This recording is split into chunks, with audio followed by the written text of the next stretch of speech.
un de molt a prop, la cucafera. Teresa, ens l'expliques? La llegenda de la cucafera.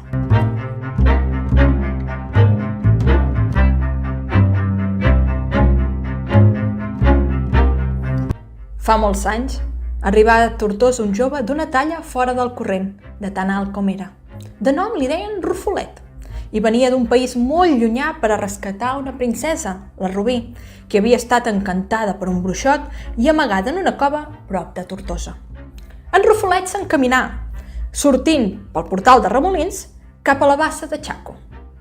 Pel camí sentia uns forts crits i, en atensar-se a una bassa, veia un follet que s'estava ofegant. Amb dues passes entrà a la bassa i el tragué. El follet, en agraïment, el portà fins a la cova on estava la Rubí i l'alertà de la presència d'una bèstia estranya que treia foc pels ulls i fumera per la boca, amb mig cos de tortuga gegant i l'altra meitat de drac. El follet explicà a en Rufolet que la bèstia, a qui anomenaven cucafera, perdria els seus poders i força si li tallaven la cua i les orelles.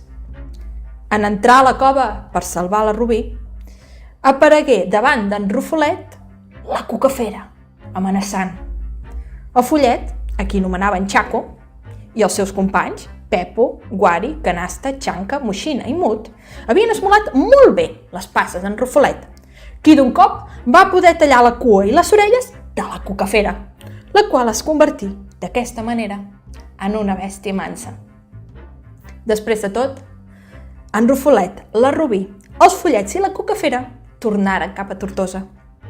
En entrar a la ciutat, trobaren dolçainers i tambors que anaven a tocar la processó de Corpus. Tots plegats formaren una estranya comitiva que embadalí tots els ciutadans. Des de llavors, tots ells s'obren la processó de Corpus, tot i que avui ja no són de carn ni ossos, perquè se'n van anar tots al país d'en Rufolet i encara no han tornat.